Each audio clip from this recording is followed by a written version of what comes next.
हे काय बघतोय? हा, सुरक्षा व्यवस्था कुठे आहे भारताची?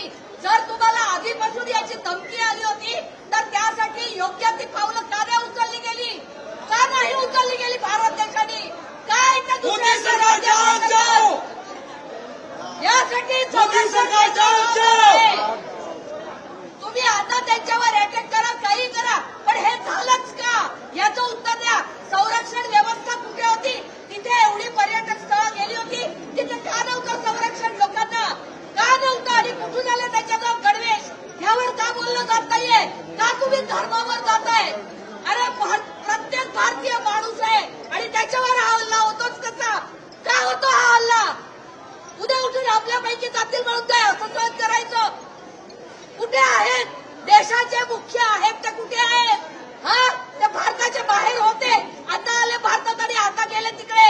मग आधी तुमचं संरक्षण व्यवस्था होतं कुठे? का नाही आलं ते लोक? त्याचं प्रत्युत्तर काय देणार तुम्ही? पण ही माणसं कुठून आणणार जी गेली आहेत ती? एवढ्यासाठी का जातं भारताची हे माणसं? प्रत्येक पर्यटन स्थळावर तुमची सुरक्षा व्यवस्था आहे कुठे? आधी तिथे नका. तुमच्या मागचे जे झेड सुरक्षा आहे ना मंत्र्यांच्या मागची, ती कमी करा आणि सामान्य लोकांना सुरक्षा द्या. प्रत्येक माणसाला सुरक्षा ही मिळालीच पाहिजे. का आम्ही आमच्या देशात भिवून बघायचं?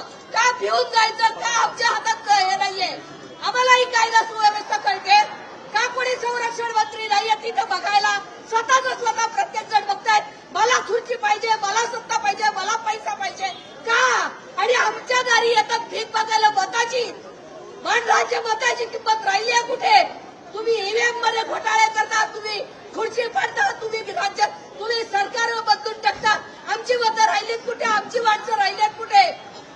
आणि आमच्या माणसाची जीवाची किंमत राहिली आहे कुठे? कसे काय तिथले लोक आहेत ते येऊ शकतात गणेश इथल्या पोलिसांच्या गणवेशात आणि तिथे हल्ला करू शकतात? आले कुठून त्याच्याजवळ ते गणवेश सगळे? हे कुठून आलं त्याच्याकडे सगळं? ह्याची आधी उत्तरं द्या. तिकडे सुरक्षा व्यवस्था क्या नव्हती ह्याची उत्तरं द्या. ते कोणाचा धर्म विचारून गेले हे उत्तर नाहीये त्याच्यावर. आणि दिशाभूल करू नका लोकांची. तुमची सुरक्षा यंत्रणा तिथे का नव्हती याचं उत्तर द्या सरकारने.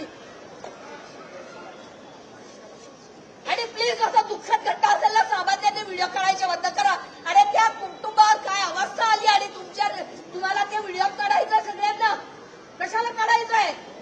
मजा येते म्हणून व्हिडिओ काढतात. अरे तुम्ही तुमच्या ग्रुपवर पाठवायला काय आमच्या बाजूच्या सोसायटीवाले? अरे दुःख बाळगा की त्यांच्या घरातच काय वेळ आली आणि कोणामुळे?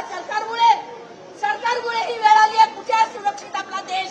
आणि कुठे आहे आपला महाराष्ट्र? कुठे नेऊन ठेवला? हा, प्रत्येक वेळी सामान्य जनतेला वेठीस धरण्यात येतं. सगळेजण आपापली खुर्ची बघून आपापल्या केबिनमध्ये आहे ते सुरक्षित आहे.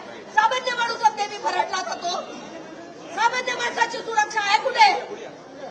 आहे कुठे सामान्य माणसाची सुरक्षा? फक्त आणि फक्त आपला महाराष्ट्र सरकार देश फोडण्यामध्ये आणि केंद्रीय सरकार देश फोडण्यामध्ये व्यस्त आहे. सुरक्षेचं काही नाहीये. आपण सुरक्षेमध्ये झिरो आहे. सामान्य माणसाला अजिबात सुरक्षा नाहीये. अजिबात सुरक्षा नाहीये सामान्य माणसाला. सरकारच जिम्मेदार आहे. सुरक्षा व्यवस्था नाहीये कुठे? सामान्य माणसाला सरकार हे सरकार फोडण्यामध्ये फक्त व्यस्त आहे. अरे आम्हाला खुर्ची पाहिजे, आम्हाला हे पाहिजे, हे सगळीकडे चालू आहे. माणसाची सुरक्षा आहे कुठे? सुरक्षा आहे कुठे माणसाची? सगळ्यांनी उघडा. एवढे सगळे जेवढे व्हिडिओ काढत होते ना बोला जायला पाहिजे. काय गरज काय आहे तुम्हाला? आता मला सांगा, तुम्ही उद्या फिरायला जाणार नाही का? प्रत्येक पर्यटन स्थळावर आता असुरक्षा. प्रत्येक पर्यटन स्थळावर त्यांनी आता हाय अलर्ट केला. आधी का नाही केलं? का नाही केला आधी? जर तिथले त्यांनी तो काश्मीरचा कलम रद्द केला त्यानंतर ह्यांनी धमकी दिली होती तर तिथे सुरक्षा का नाही तैनात करण्यात आली?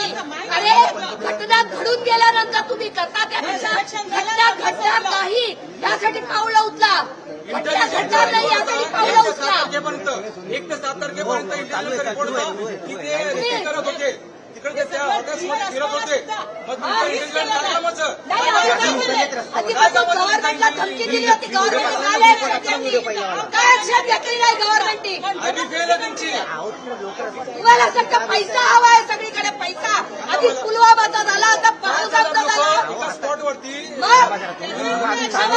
तुम्ही काय कुठे जायचंच नाही. तुमचा आर्मीवाला उपस्थित नव्हता काय मग फेल्युअर सरकार आहे की कोण? सिक्युरिटी कुठे आहे मग?